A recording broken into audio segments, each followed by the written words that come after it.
What's a key signature?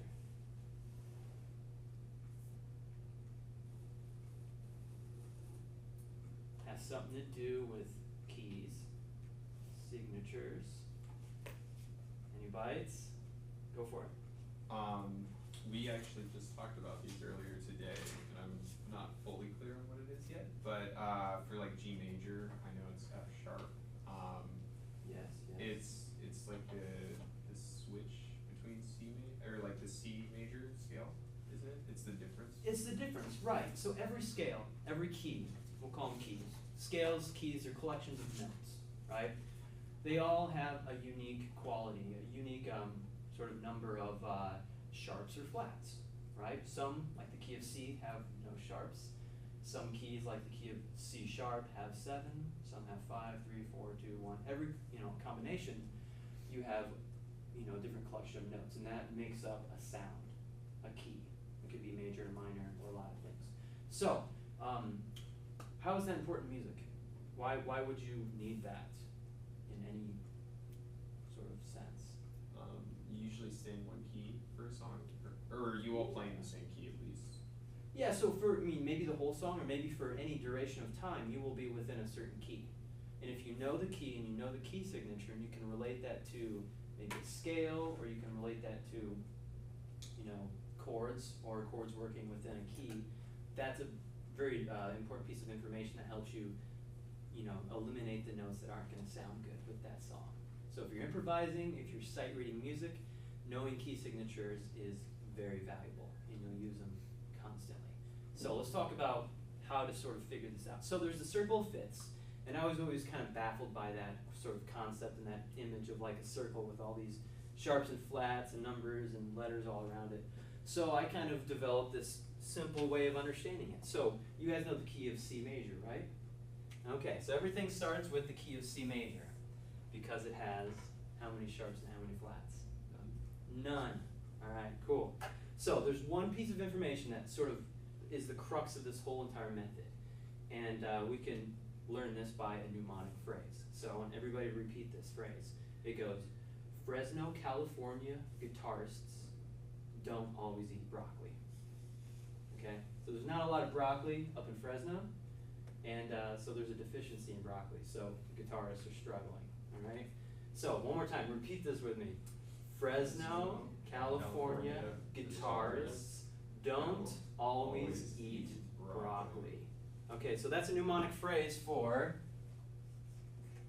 Fresno, California guitarists don't always eat broccoli for these letters. Now this is the most important piece of information, okay? Right here, this is everything to this sort of principle. All right, so do you notice anything about the arrangement of letters here? Mainly the spacing in between these letters. Do you notice anything with that?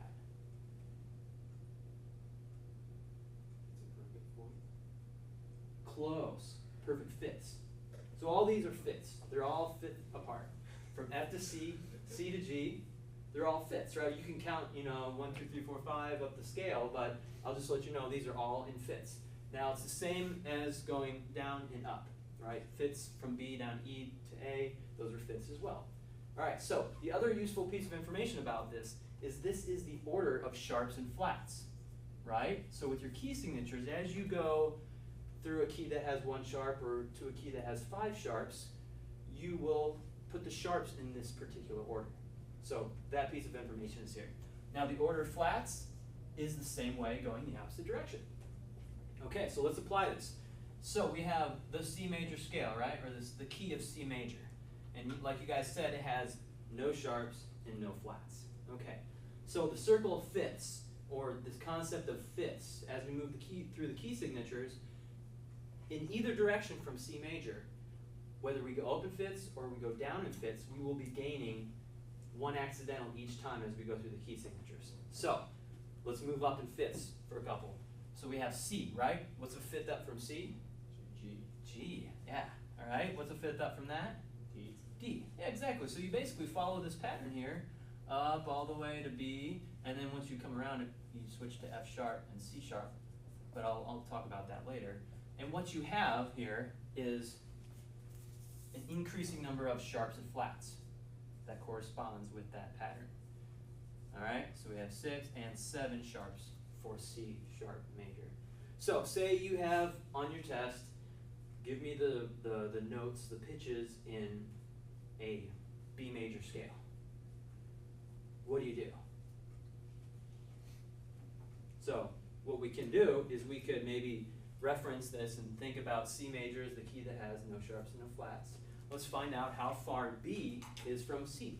It's 1, 2, 3, 4, 5 away from C. It's going to have 5 sharps. What are those sharps going to be? F, C, G, D, and A, right? So let's try another one just to kind of drive this home. So how about the key of D major? All right, so you don't have this up here yet, but you know the Fresno, California guitarists, etc. We go from C to G, that's 1, and then to D, brings us to 2. What are the 2 sharps? F and C. F and C. Awesome. Okay, you see how that works? Going the opposite direction, as we go down in fifths from C, our first step down a fifth brings us to the key of, you said it, a little bit louder, F. Boom. All right, how many flats now? Since we're in the flat keys going down, how many flats in the key of F? 1. Just 1, exactly. And that 1 flat is, starting over here, B flat, okay? So, now this is where things get weird, because what happens? We are at the end of our line, our mnemonic phrase here. So what we have to do is we have to circle around and come back around and start over again on this end of the fifths pattern and move our way down. But once we do that, whenever we leapfrog from, say we go, through the flat keys, we hit F and we have to circle back around, or we go up from C through the sharp keys and we get the B, we have to circle back around the other way to get to F.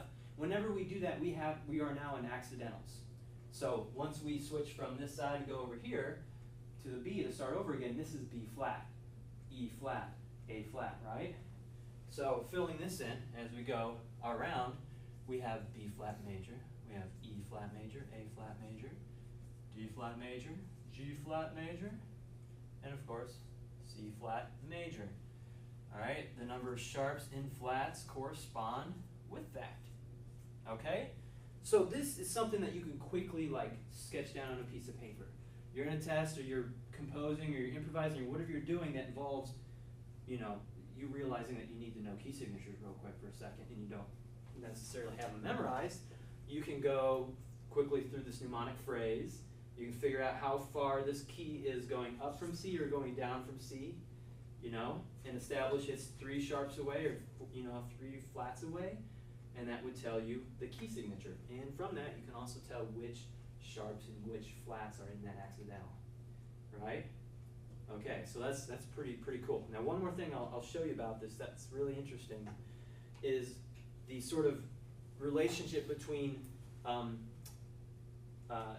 keys, inharmonic keys.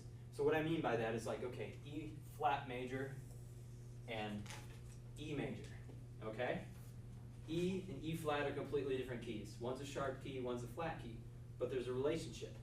E flat has 3 flats, while E major has 4 sharps. 3 plus 4 equals 7. Hang in there.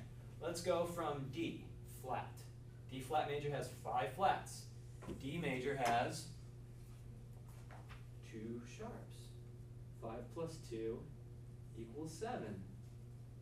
So the relationship between any of these keys, if say you only memorize the sharp keys, and you know these sharp keys down cold, right?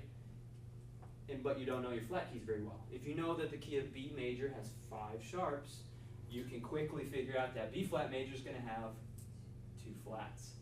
Yeah? Makes sense? Okay, cool. So there's a lot of cool things buried in music, a lot of patterns, a lot of relationships, and it's super interesting from a musical standpoint and a sort of mathematical theory standpoint too. This is really useful in pretty much any musical activity. Composition, you need to know key signatures, you need to figure out what key, what scale, what collection of pitches is going to work with this chord progression, etc., etc. chords and scales and melody, all that stuff is related to these groups of notes, which we call keys. Right? Minor keys, major keys, they're all collections of pitches, and this is sort of the system that sort of holds that all together. So when you're working on your final and trying to memorize some of those key signatures, which I recommend you focus on the ones that are close to C, because most of the time we deal with keys that are close to C major. We're not going to deal with, you know, C sharp and C flat too often. It's just a little difficult to read. So knowing the keys that center around C with 3, 2, 3, you know, flats or sharps is where you want to focus, and you can usually reference this real quickly based on one principle. What's that mnemonic phrase again? Fresno, California guitarists don't always eat